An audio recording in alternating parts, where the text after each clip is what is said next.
So now we know a little bit about genes, and we need to be able to interpret Punnett squares and calculate the probability of having a certain type of genes. And in this instance, we're looking at the ability to roll your tongue. We know that I can roll my tongue. However, my dad can roll his tongue, but my mum can't roll her tongue. Before we go on, let's look at a few quick rules that we always use when we are interpreting Punnett squares or genetic cross diagrams. So genes are written as letters. A capital letter, in this instance, means that you are a tongue roller. A lowercase letter means that you are a non-roller. Capital letters are always dominant genes, and lowercase letters are always recessive. What does that mean? It's really quite simple. Just remember, dominant genes are always expressed. So when you look at the different combinations of possible genes you could have from your mum and your dad, 2 capital T's are both dominant, so you would be a tongue roller. 1 capital T and 1 lowercase t means the dominant gene is still expressed, so you'd be a tongue roller.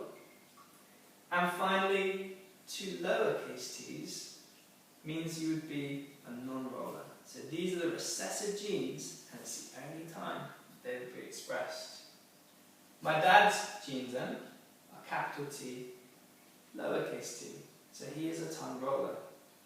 My mum's genes, can you guess them? She has 2 recessive genes, so 2 lowercase t's. How can we put this information on a Punnett square and then calculate the probability of being a tongue roller or a non-tongue roller? Let's use the information about the genes of a mother and a father to complete a Punnett square and then calculate the probability of being either a tongue roller or a non-roller. How do we complete this Punnett square?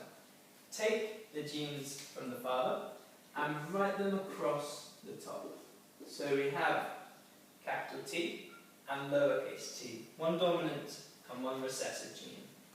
We then take the genes from the mother, which in this instance are 2 lowercase t's. All we need to do now is complete the Punnett square by filling in the boxes. Looking across the first column, we have a capital T from the father, and again a capital T from the father. In the second column, we have a lowercase t.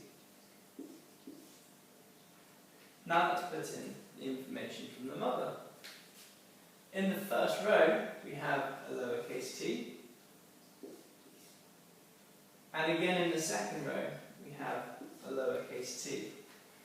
These are all the different possible combinations that the offspring, or the children, could have. Now let's combine them. So the possible combinations are dominant T and recessive T, or recessive T, recessive T.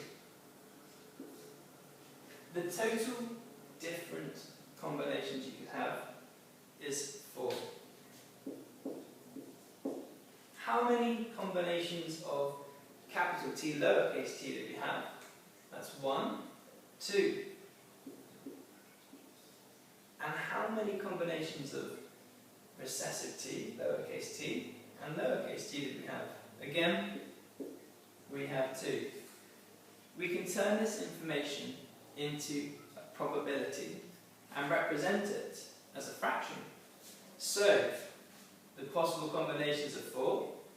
This one was 2, so that is 2 out of 4.